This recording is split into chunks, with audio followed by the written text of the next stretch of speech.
Hello, everyone. Today I'm in Jerusalem, and from this vantage point at the Talit Haas Promenade, we have a very nice view of not only downtown Jerusalem, but also of the start of the West Bank. And what's really fascinating about this valley is that not only do Muslims and Jews share the city of Jerusalem as well as the West Bank, but they also have to share what is basically a one block area where two of their most holy religious sites are located within the old city of Jerusalem. And from here, you can see one of those sites, the golden top of the Dome of the Rock Mosque, which was built during the late 7th century AD and is the location where Muhammad is said to have been transported on his horse from Mecca and then ascended to heaven. And then right next to the mosque is one of the most holy sites in Judaism, which is the Western Wall. So, how did this come to be where the most holy of holy sites in Judaism is sharing what is essentially the same block with one of the most holy sites in Islam? The Western Wall is all that remains of the first Jewish temple, which was built sometime during the 9th century BC, or about 2,900 years ago. The first Jewish temple was a very elaborate building said to have gold plated walls and contained vast amounts of treasures, including the Ark of the Covenant, which was the script that contained the Ten Commandments as written by God. The first Jewish temple lasted for about 400 years before it was destroyed by the Babylonians in the year 587 BC. And Babylon is now what is present day Iraq.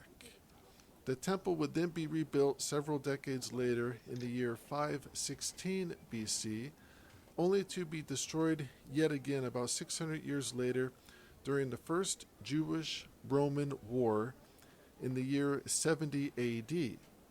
However, war with Rome would be much worse than previous invasions by the nomadic tribes of Iraq, and not only would the Jewish temple be destroyed, but the Jewish culture would almost cease to exist.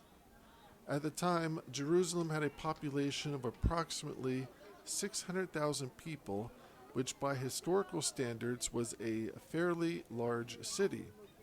It's said that after the war with Rome, nearly all of the city's Jewish residents would either be killed, starved to death, or sold into slavery in the Roman Empire.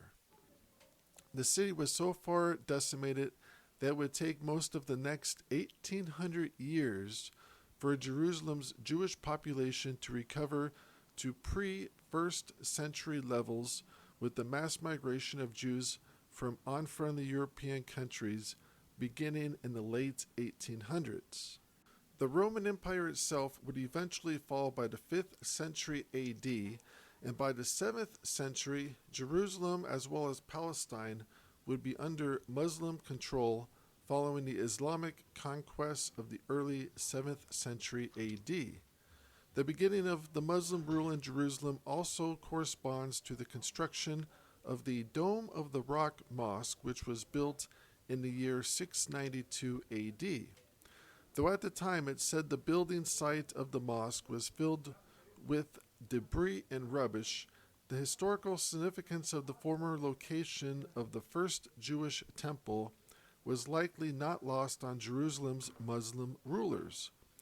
So basically, it was a land grab by the Muslim government, as at the time there were plenty of other less religiously sensitive places to build a mosque, and was likely done for symbolic purposes. The Dome of the Rock Mosque is said to have been modeled after nearby Christian churches, such as the Church of the Seat of Mary in nearby Bethlehem, where Jesus' mother Mary is believed to have been buried, and the Church of the Holy Sepulchre, which is said to be the location where Jesus was crucified and later raised from the dead. Both of the former Christian churches would be destroyed during Muslim rule.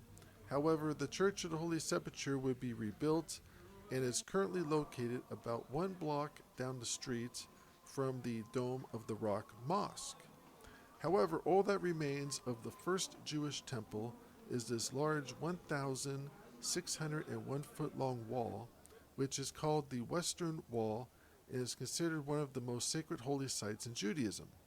The Western Wall has also been known as the Wailing Wall, and one Englishman, a Sir Charles Wilson, describes it as follows in 1881.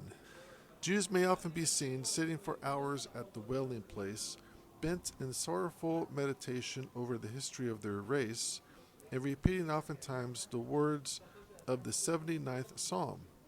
On Fridays especially, Jews of both sexes, of all ages, and from all countries, assemble in large numbers to kiss the sacred stones and weep outside the precincts they may not enter.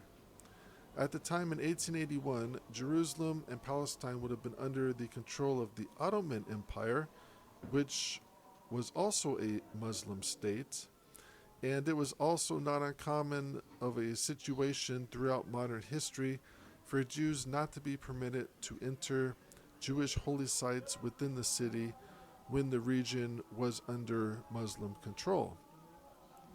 And one of the worst riots to occur in Jerusalem took place in 1929 over a disagreement between Jewish access to the Western Wall. Leading up to these riots, groups of Jews and Muslims both protested, and it started out rather peacefully. One protest by Jewish residents had up to 6,000 participants, many with staves or wooden sticks, who marched through Jerusalem to the Western Wall shouting, "The wall is ours," and then singing the Jewish anthem. Rumors began to spread that Jewish protesters had cursed the name of Muhammad and attacked local residents. Muslim residents then staged their own protests through the area of the Western Wall, which of course is a known sacred Jewish religious site. Soon fights broke out and several people were killed, which started a wave of retaliatory killings by both the Muslims and Jewish groups. The riots began on the 23rd of August 1929 and lasted for 6 days, killing 133 Jews and 116 Arabs. The British government, which controlled Palestine during this time, had difficulties quelling the violence, and the rioting spread throughout Palestine.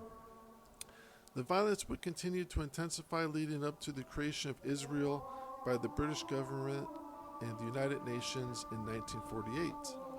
During the 1930s Arab revolt, it said that over 14% of the Palestinian male population would either be killed, wounded, imprisoned, or exiled by British troops or Jewish police forces. Palestine was slipped further into civil war following the implementation of the UN plan to split the country into a Jewish and Palestinian state in the year 1947. The First Arab-Israeli War began shortly thereafter on May 15, 1948, and lasted for 10 months, killing over 15,000 Arabs and 6,000 Jews. So it was basically almost a continuous civil war during most of the 1930s and 1940s. At the end of the First Arab-Israeli War of 1948, Jordan would gain control of both East Jerusalem as well as the West Bank. Jewish residents would once again be denied access to the Western Wall by the Jordanian government. It wouldn't be until the 6 days Israeli-Arab War in 1967 that the Western Wall was once again reopened to Jewish residents when Israel annexed East Jerusalem and the West Bank following the war.